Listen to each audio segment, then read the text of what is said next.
کہانی دی equals of لومینا۔ سال 2147 میں انسانیت نے ایک ایسا سیارہ دریافت کیا جو باقی تمام دنیاؤں سے مختلف تھا۔ اس سیارے کا نام تھا لومینا۔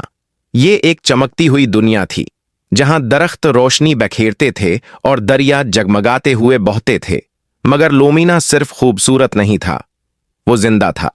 جب انسانوں کا پہلا مشن وہاں اترا تو انہوں نے عجیب سا احساس محسوس کیا۔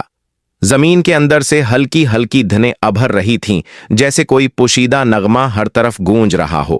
رات کے وقت خلا بازوں کو خوابوں میں سرگوشیاں سنائی دیتے، ایسی زبان میں جسے وہ سمجھ نہیں پاتے تھے مگر دل سے محسوس ضرور کرتے تھے۔ پھر انہوں نے انہیں دیکھا، لومینا کے اصل باشندے۔ یہ گوشت اور ہڈیوں سے بنی مخلوق نہیں تھے، بلکہ خالص روشنی سے وجود رکھنے والے اجسام تھے۔ ان کے رنگ بدلتے تھے جیسے جذبات بول رہے ہوں، اور ان کی حرکت کسی خاموش موسیقی پر ناچتی ہوئی محسوس ہوتی تھی۔ انسانوں کو اندازہ نہیں تھا کہ لومینا انہیں بھی بدل رہا ہے۔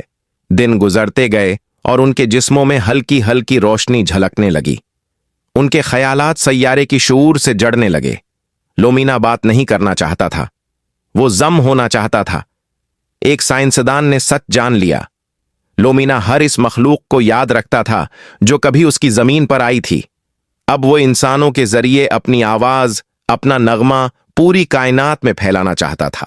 اب انسانوں کے سامنے ایک انتخاب تھا، زمین پر واپس جانا ہمیشہ کے لیے بدلے ہوئے، یا پھر لومینا کے ساتھ رہ جانا اور اس کی روشنی کا حصہ بن جانا۔ کچھ واپس لوٹ آئے مگر ان کی آنکھوں میں ستاروں کی چمک باقی رہی، کچھ وہیں رہ گئے اور لومینا کی ہمیشہ کی روشنی میں گم ہو گئے، اور انسانیت کے سامنے ایک سوال چھوڑ گئے: کیا ہم ارتقاء کو قبول کریں گے یا ستاروں کے نغمے سے منہ موڑ لیں گے؟